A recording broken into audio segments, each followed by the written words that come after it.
Stefan, thanks for coming on to the Getting Shit Done podcast. Thank you for having me. Early stages for us, but I understand that things at OneFit are going from strength to strength. So wanted to bring you on and talk in a bit more detail about your journey so far and your plans, really. Yeah, So absolutely. Thanks for coming on. So OneFit then, tell us, tell the listeners what OneFit is in a sort of elevator pitch. Sure. So OneFit is an online coaching software that personal trainers, online coaches can use to manage their clients, whether that is giving them their training plans, their nutrition plans, managing check-in workflows. Every single element of a coach's business can be managed in OneFit, not just the client management side, but also the business development side, the lead generation aspect. So rather than having to manage things on sheets, through some people have sheets and an app and various other tools, they can just have it all in one place. So just everything is far more streamlined, both from their perspective, but also from the client's perspective. And so the point really is, rather than it being a software that a coach would have to use where they shape their coaching around the platform because it's very restrictive, we want to give coaches the ability to shape the platform around their coaching. So if you're a bodybuilder, you can shape it around that. So you'll go into a lot more granularity. So some people will track your blood pressure, blood glucose, so on and so forth. Or if you're powerlifting, lifestyle, high rocks, which seems to be booming, you can shape the platform around that. So you're not restricted and managing things in multiple different places. So that's kind of OneFit at a high level. Okay, so it's a bit like, we were both in recruitment. Well, I'm in recruitment, you were in recruitment. Like a CRM essentially for PTs. Yeah, exactly. So from the perspective of recruitment, all the communications that you're having with candidates and clients, all of the pipeline management, taking them from initial contact, first interview, second interview, contracts, so on and so forth. You have that whole pipeline management workflow in OneFit in terms of them acquiring new clients, but then the whole communication aspects and then the actual client management side, that's all in the same place as well. Oh, so it's all integrated? Yeah, all in the same place, yeah. Oh, wow, okay. So it really is like the space you can go and see everything for your clients. Yeah, the only things that we'd look to build on in the future is more kind of, well, not the only things, but a specific kind of segment would be marketing related in the sense of sending out mass email campaigns to a contact list that you've got. So I'm sure from a recruitment perspective, you have a new job, you'd email a bunch of people about it saying this is the criteria, so on and so forth, just so you can get a nibble. Works the same way for coaches reaching out to clients. So that would be essentially like a MailChimp in OneFit is another thing that we'd look to add in the future. So it really does cover every single area. That sounds like a cracking idea. What kind of makes it different from? I've used a few different things, and PTs I think really struggle with kind of having one integrated piece of software that actually helps them land new clients, but also manage them well and stick around. What kind of makes? Yeah, so there's a couple elements to that. So in terms of our competitors, I kind of bucket them into two different types. You've got legacy competitors. Competitors of ours that were around over 5 years ago, pre-COVID, and they got a lot of traffic because of COVID and a lot of personal trainers transitioning to online. They've kind of stayed they're not up to date with the industry in terms of check-in workflows, the way that you kind of distribute nutrition, various other elements. And then you've got newer competitors, and you only really have a couple that are actually up to scratch in terms of the capabilities and the business as a whole. And then the other ones, there's every other week there's new competitors that pop up and they do a big announcement about releasing, but they just haven't got the things in place to make it stable or really, really perform. So I guess one element is the fact that with these legacy competitors, we're far more up to date from a capability perspective, with what aligns with existing coaches in the industry. So people on legacy competitors, they will have to manage things separately as well, on Google Sheets or Excel. And then with the newer ones, It's really comes down to flexibility of the platform. So referencing what I said at the beginning, where you can shape it around you. So you might get on one of our competitors, they might be great for lifestyle coaches, but for bodybuilding coaches, not so much, or for high rocks coaches, not so much. So the difference with us is that we really are a platform that any type of coach can use, and we want to expand that to literally, like, they could be a golf coach, they could be a rugby coach, like whatever.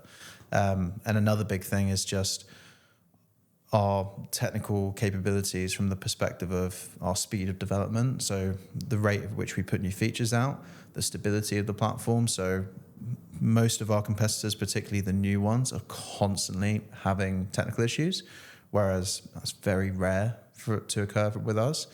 So you get, with our competitors in the space, you get some where they have fitness expertise but no tech expertise, and then you have ones where they have tech expertise so no fitness but no fitness expertise, whereas we have a great combination of both.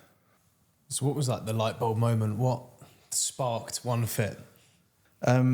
So this is twofold for me. There was the light bulb moment of wanting to start a business, Okay. and the light bulb moment of One Fit. So the business light bulb was, I was doing really well in my personal career, and I think I was 25, and I kind of had a moment where I was like, I need to make the most of this time that I have right now, as I'm experiencing with a baby on the way in 2 weeks.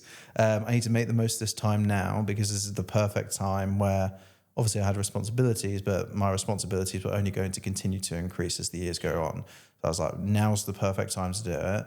I want to test myself. I want to really give it a go. And so I just had a moment, like I was literally in the shower and just had that moment. And I was like, right, I want to start a business. And then, I don't know if you guys do this, but when I'd be out on walks or runs, I'd like make notes of like ideas that I'd come up with, because like that's when your head is clear, or at least mine is. So that was the kind of business light bulb moment.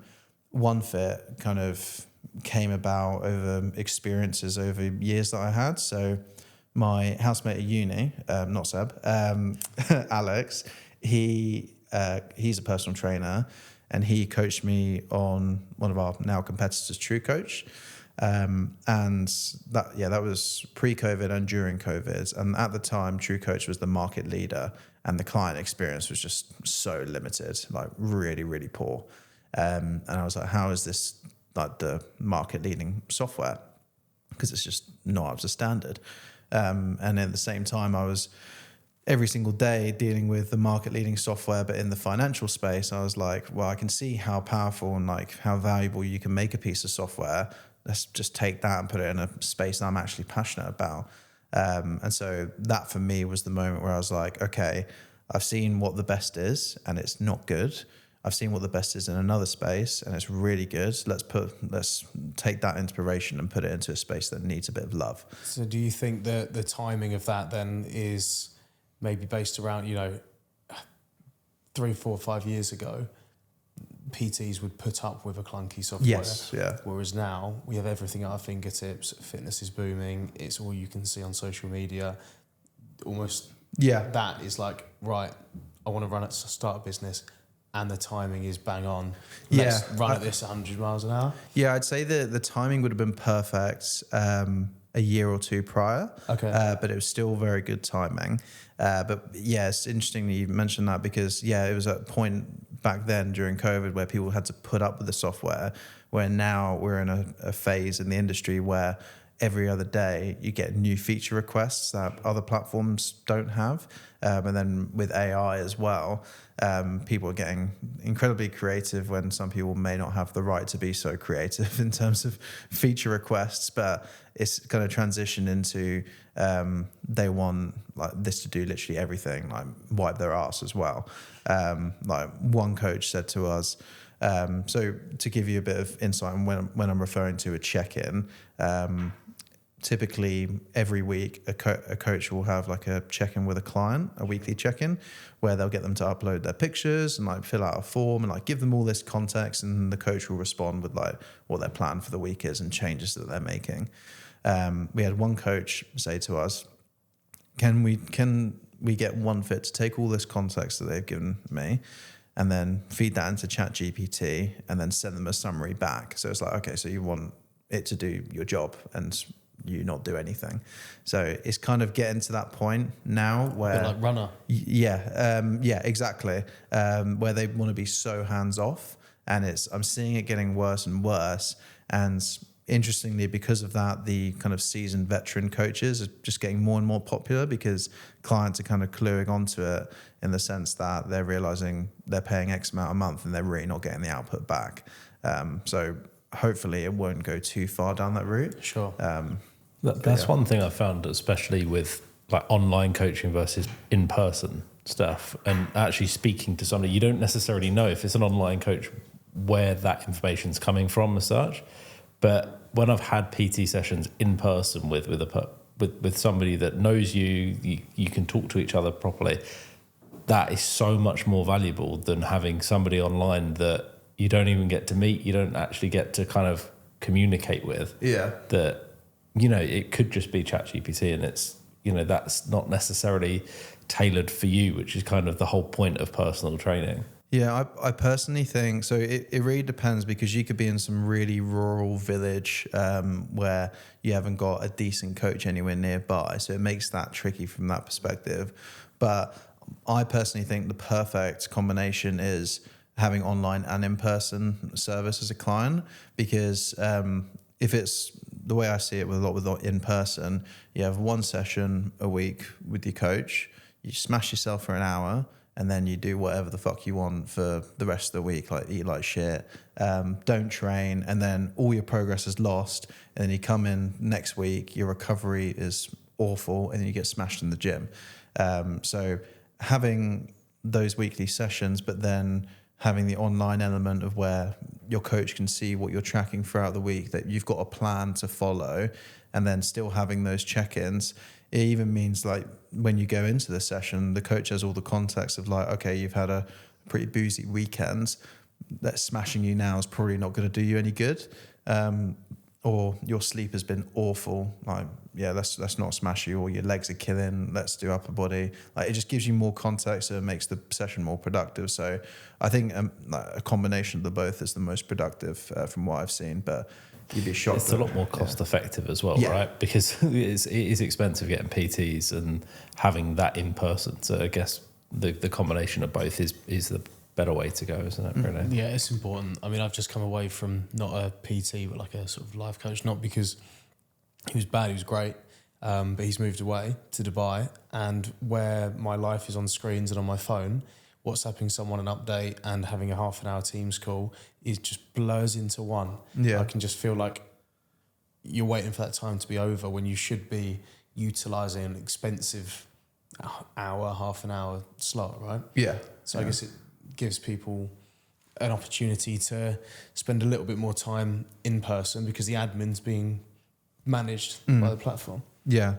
Yeah. Like I've seen, I had a coach a couple of years ago. There's one coach who I've worked with, which I always go back to, and he's brilliant. And him and I have always worked really well together. But there was another coach that I worked with, and I was paying him like a decent amount of money each month, and I was probably getting about 5 minutes a week from him. And it's just not value for money. And then I go into my check-in, he's like, oh, no changes this week for about 4 weeks on the trot. It's like, what am I getting here? Like, I may as well just be coaching myself. So you get some really good coaches, like really, really good, but you do get some people who they've been coached by their coach and they basically carbon copy what their coach is doing just so they can make a bit of money. So do you then go to the top like PTs that use your platform and actually ask them for feedback? Yeah. Well, I'd say one of the best things about our business and how we've grown, and probably the reason why we've grown at the rate we have, is because of all the relationships that we've built with our coaches. Not only from a product perspective, but obviously in terms of like organic growth and referrals. So, for example, we did a massive release, like a really big upgrade in October 24. We had calls with about 100 of our coaches, just like in the early stages of designing things to understand like how they want things to be, At the last stages where we'd run like group calls and say like, this is what it's going to be, like any comments, and then we would then make adjustments off the back of that. So yeah, we use our coaches a lot in terms of product development. We don't go off on like our own tangent and just release things that we think people would want. We pre-launch, like before the platform went live, we kind of did that, and then we validated it with people, and then it very quickly kind of made things obvious to us that we were going down a route which wasn't actually aligned with what people wanted. So getting that feedback not only early but like pre-launch, but consistently throughout the process is so critical. So you'd highly recommend that to anyone listening that's trying to set up a... Yeah. It's basically just following the methodology of lean startup. Sure. People will spunk loads of money into a business idea that they think will work, but they haven't validated it at all with anyone. So what we did before we even launched, we essentially built a prototype in Figma. I'm not sure if you're familiar with it. It's essentially a software where you can... Are you familiar with it? Yeah. It's essentially a software where you can mock up like the design of everything, and you can actually do like walkthroughs of what the mobile app is going to be. So if you click on a certain place, it will like take you to the certain page. You can even do like animations on like what it's going to do. So it's like the go-to software that people use for like product development. So we built out what the mobile app would look like and what the coach app would look like. Wasn't actually functioning, just click through screens.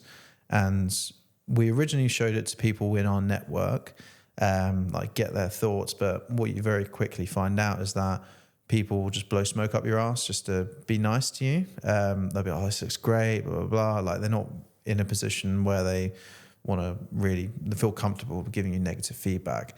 So as soon as you ask them to pay for it, that's when it all comes out. So what we did was we jump on calls with people, show them this is what it will look like, or this is how the platform will work when it goes live and whatever date. If you want to get access now, if you want to get access when it goes live, here's like an early adopter price. And then you'll get like X amount of months for that. And you'll be an early adopter. And so that validated to us that what we were doing is actually on the right path, but B, it gave us feedback that we could actually work with, and not just think, oh, this is going to be great, go live, and no one buys it. So it was that validation pre-launch not only kind of confirmed to us that we actually have a business here, it highlighted to us what features as an initial release were actually business critical for these people, what we could kind of put as like a later phase as a follow-on feature, and it made sure we weren't wasting our time and we weren't wasting our prospective customers' time as well. Time well spent then. Yeah.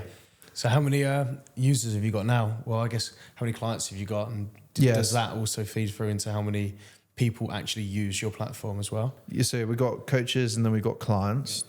So the coaches are the ones that pay for the platform. So we've got about between 1,000 and 1,500 coaches at the moment. Wow. And then we've got about between 35, 50,000 users on the platform.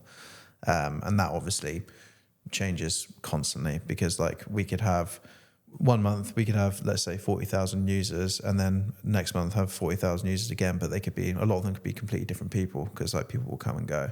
So we've got a big like list of clients, but in terms of active users, the kind of 40 to 50,000 range. And how did the ramp up to get to those numbers look? Was it very slow to start and then it all came at once, or has it been a gradual, steady flow? It's been it's certainly been linear from the perspective of like constantly going up, but some months are bigger, like drastically bigger than other months. Like the first 3 months of release were massive because we built up so much hype, and with all the early adopters, we had 150 paying coaches before the platform went live.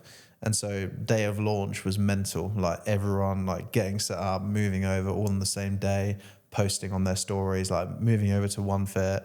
And then because what we kind of positioned it as was that there were 150 like early adopter slots, and like if you miss out, then you have to wait till the platform like goes live to the public. Sure. Which we originally said was 3 months post launch.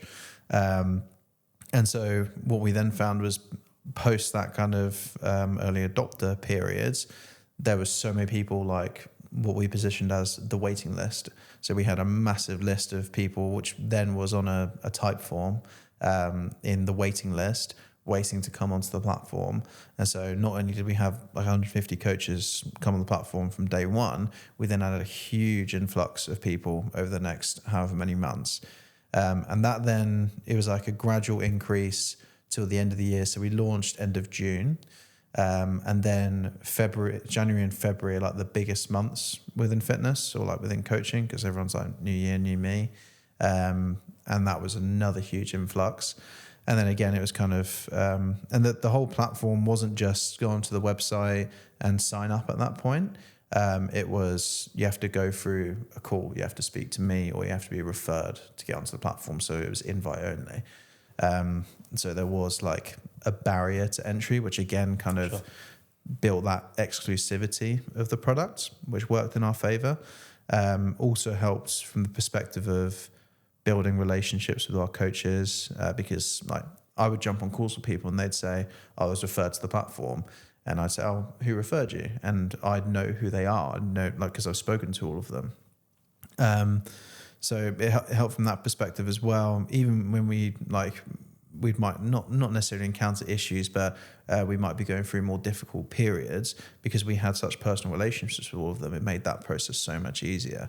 And it was only the end of last year where we opened the platform up. So there'd be like a free trial process. Sure. And then, when we did that, again, huge spike. So like November, December, January, February, all like some of our biggest months ever. It's kind of, as I said, it's all going up, but like sometimes it's a big old spike. Sometimes it's like slightly lighter, but constantly going up, which is a nice position to be in. So what are the like biggest costs then in running a business like OneFit? What? It's not particularly high cost. Like we are actively spending every single penny that we get, so we invest it back into the business. So if we make more profit in a certain month, then that's going straight into ads or something else marketing related, something to drive more sales, something for acquiring more customers. Sure. So it could be very low cost, but we invest all the money that we make into the business, so we're just constantly driving growth. But headcount is obviously the biggest. So developers, product team, sales, and then marketing, and from the perspective of like meta ads.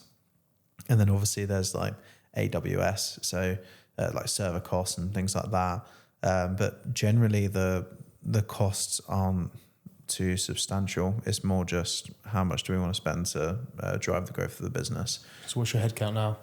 We've got about 10 people, like a combination of full-time employees and contractors, some full-time, some part-time.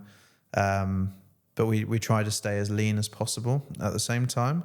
So we only hire when it's absolutely critical. So for example, I never hired into, I hired into marketing, and I did hire an SDR, but I was never at the only point where I would have looked to hire someone to close calls would be if my calendar was like completely maxed out. Sure. Like literally like 10 calls a day.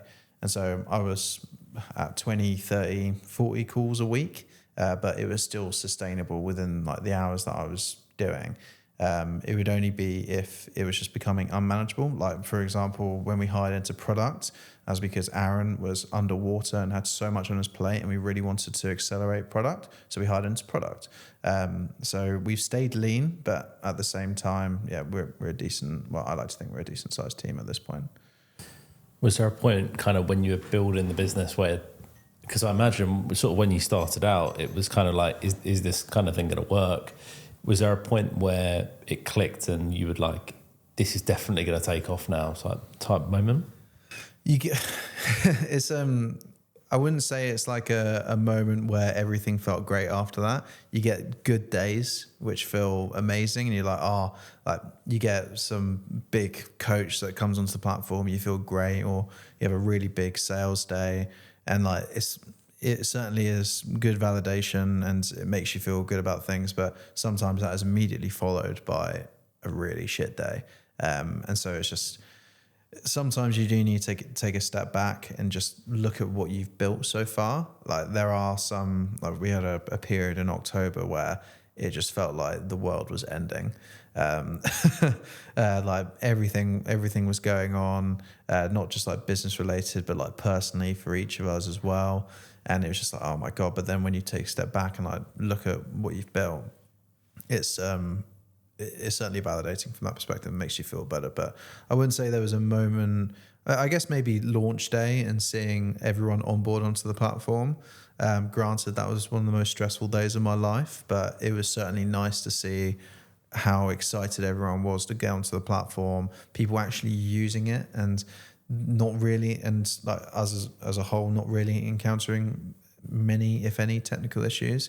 It was very stressful, but super relieving at the same time, and nice validation. What do you do when you have those really shit weeks, like you said about what's kind of what's your go-to kind of routine to get out of that? Because I know this, I know it all too well, and it is one of those things you've got to work it out. But what's your go-to thing to try and get out of it? Oh, just don't bury your head in the sand. Just ride it out. Like you just, as shit as things are, you've just got to like knuckle down with your team and just try not to get too overwhelmed and just be as productive as possible. Like for example, on my birthday, which was like 2nd of October, that was a day after we did a massive release, and we also had an onboarding of like a huge coach with so many clients. On my birthday, I like got up at 7, didn't finish work till like midnight. Like that was just one of those periods which was just horrible. But it's just kind of reminding yourself that this period will end. Like you've experienced this before. You can get through this. You've just got to work productively and collaboratively with the team, because if you bury your head in the sand and just stress out, and just mean it so that you're be in a position where you're frozen, you can't operate, that's just going to make things 10 times worse. But yeah, certainly lock myself in the office and just knuckle down and just block out any distractions. Just get through it. Any like coping mechanisms for high stress? Exercise was definitely a go-to for me. Yeah. However, sometimes like when that October was like such a stressful month, I think I gained about like between October and end of the year, I gained over 10 kilos just because it was so stressful. Yeah. So that was the best outlet for me. But sometimes taking an hour out to go to the gym isn't possible. I guess spending time with the missus and the dog are also just a nice way to kind of bring me back down to reality, just nice and relaxing. So yeah, fitness, spend time with the family, and then out with the mates as well. Like when you can. When you can, make the most of it. Like I do think my social life was pretty dead during that period, but when you can get an opportunity to just unwind, block it all out, then it makes things a lot easier. I think it's important to remember that when you're trying to build something, that you can have everything, but you can't have it all at once. Yeah. Like there is going to be, one area of your life that will take a hit, and sometimes that's health, sometimes that's relationships, family, socializing, and sometimes it's business. There might come a point, when it's sort of on autopilot, if it gets to that stage, hopefully it does, that you go, I'm going to take some time and I'm going to focus purely on fitness and focus purely on family. You'll have a baby. Yeah. That's going to be a big thing. You might try and get it to that stage where you can spend a significant period of time focusing more on that than work. Yeah. It definitely, you have those pillars, and like you said, you can't have them all at one time. Like there was like pre-launch, there was a period where I was like, right, I'm going to be running a fitness business. I need to be in good shape. So I was focusing a lot on fitness, and I lost 20 kilos. But then when we launched, that changed to, okay, I need to focus purely on like family and business. So the weight went on. Same with that period. Like I always prioritize like family and business over everything. Like I've had to miss some boys' holidays, which has sucked, but you kick yourself a lot more watching the business go under or like not succeed in the way that you wanted to than missing out on a boys' holiday. But you do get those periods where you can do a bit more social stuff. But yeah, it's certainly a balancing act of like, okay, what this period I'm in, can I dedicate a bit more time to actually socialising? You're in that building phase, right? Yeah. So you've got to do it. Yeah. I feel like we've experienced that a lot as well. That kind of short-term sacrifice for the long-term gain. You know, trying to think sort of long-term about where we want to get to, but you know, you're never going to get that. You're never going to do anything remarkable if you just do, you know, a 9 to 5 every day.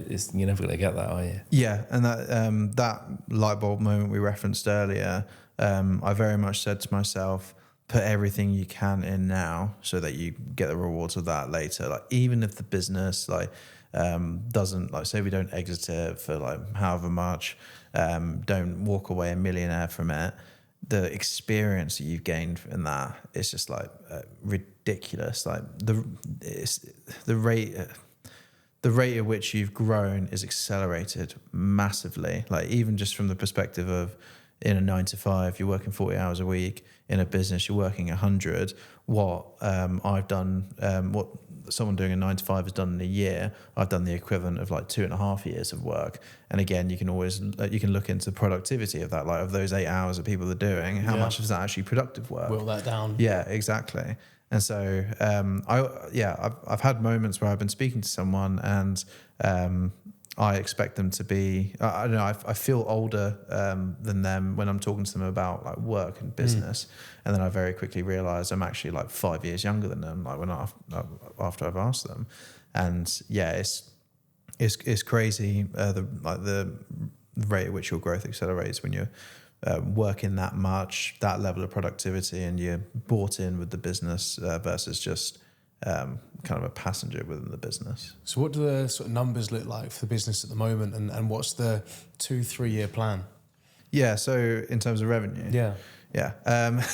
So The big number. Well, the big question. Yeah, so we're knocking on the door of 1 million ARR at the moment, so recurring revenue from subscriptions.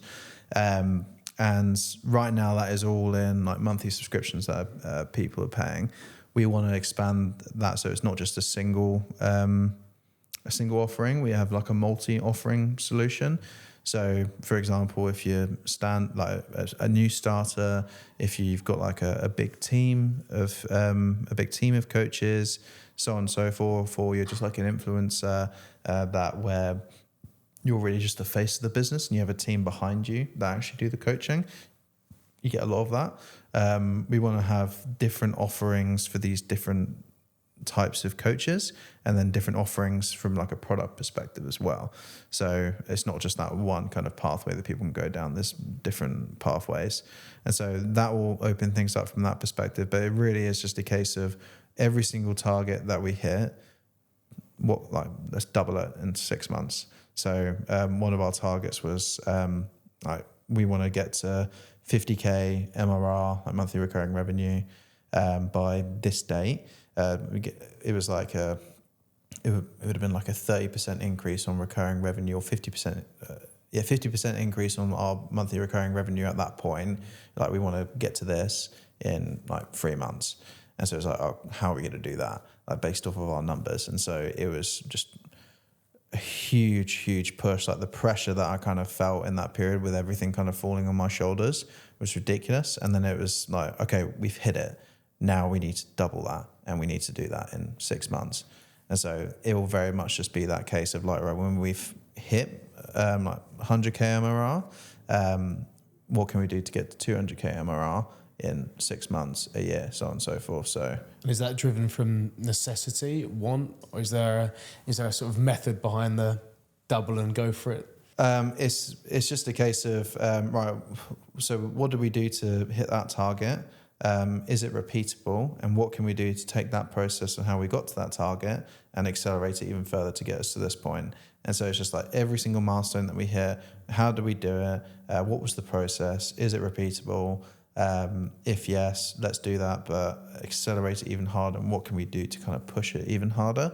If it wasn't repeatable, we need to have a look at how we can make it repeatable, and what else we can look to bring into the mix, whether that is increasing pricing or whether that is having different tiers or so on and so forth. And it really is out of necessity as well. So one of my other directors, like being in a position of comfort is just not something that's in his mindset. Yeah. Never want to be satisfied, always pushing for more. So as soon as we hit that target, there was no real celebration. It was like, right, on to the next one.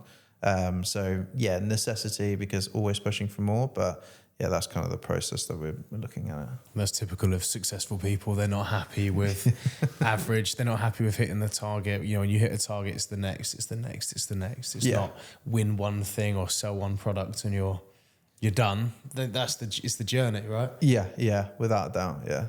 Yeah. Because comfort is a position where you're just not pushing harder to like drive bigger numbers or grow the business. You're just kind of cruising. Did you always feel like that? I've always been really competitive. My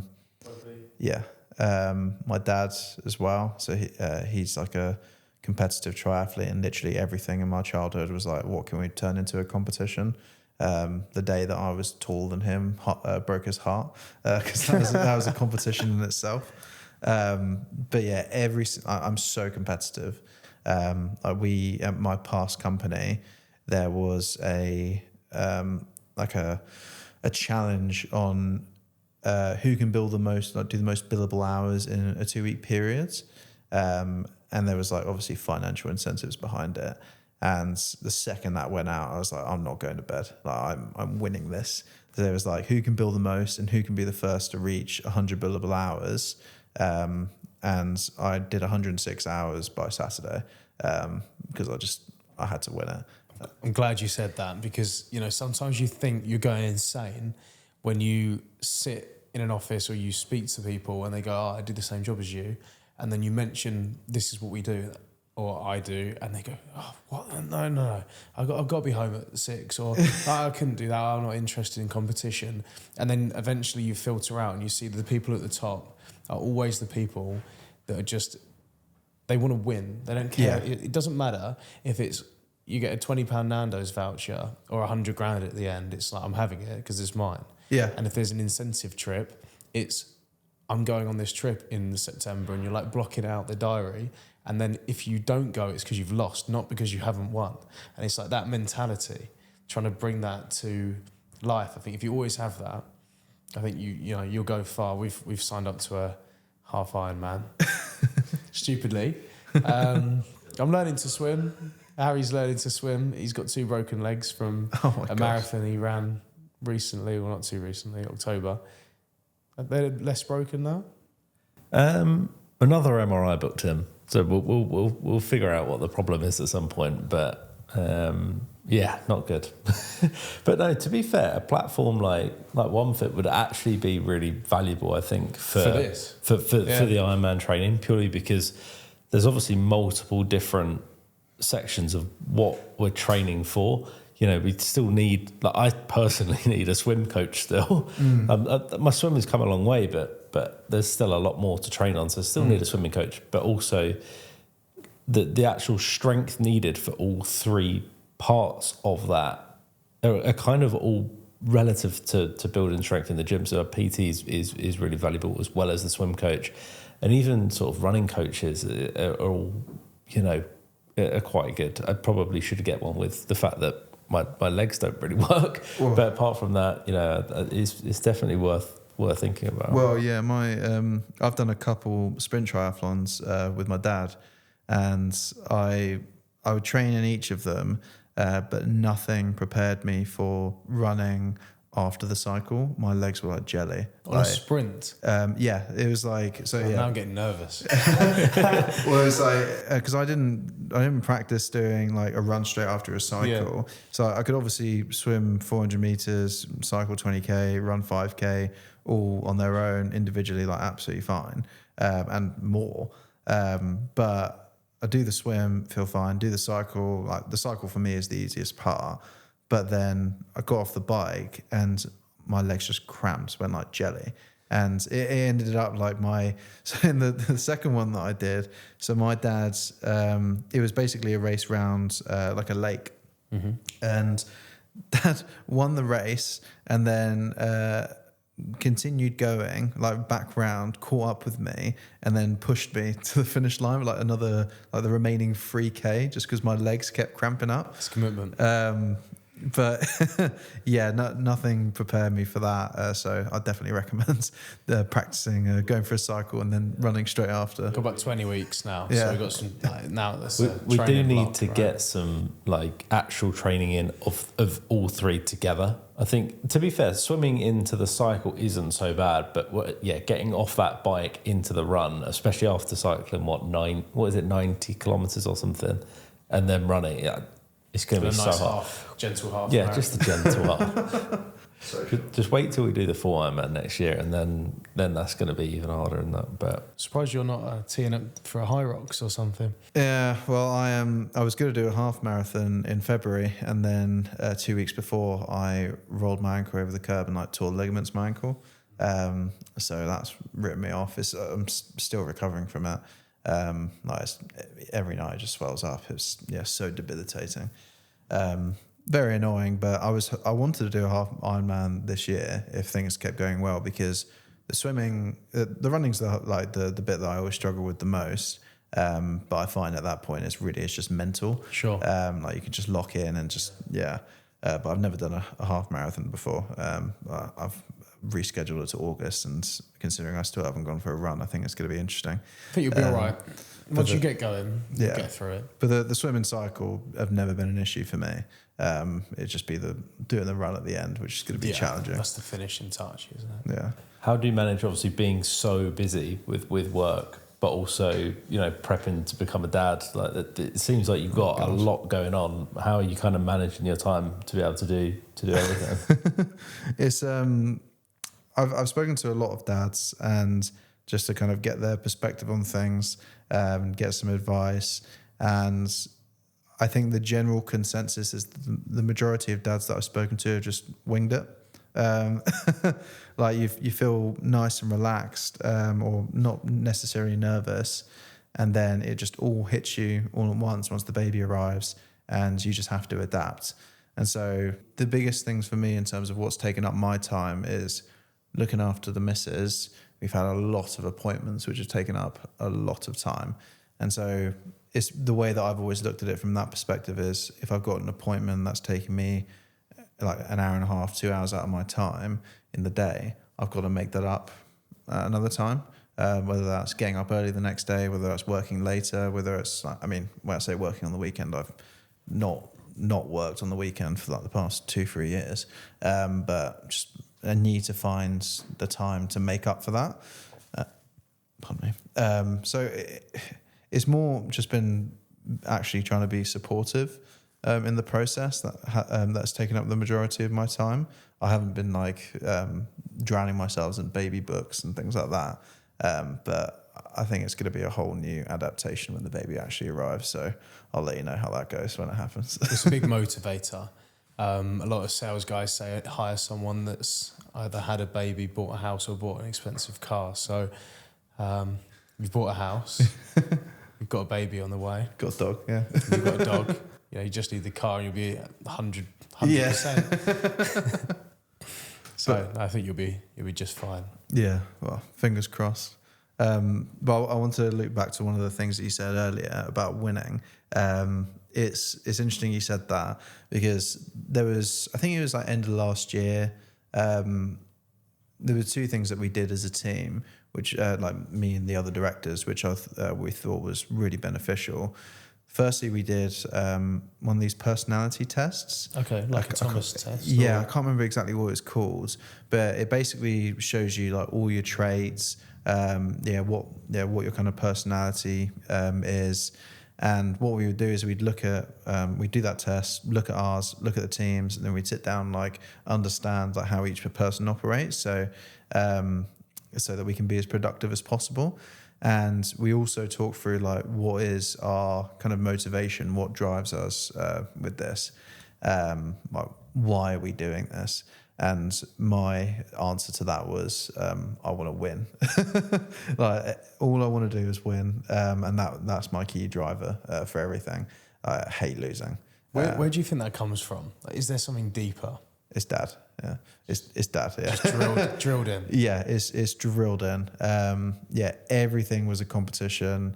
Like not just between us, but dad is so competitive. Yeah. Like even when we'd always go to like America every year, and we'd go karting every year when we were out there. And even when I was like 12, racing against like a 40-year-old who drives every day, it was so competitive. And like the feeling that I got like the first time I beat him was just like next level. Euphoric. Yeah.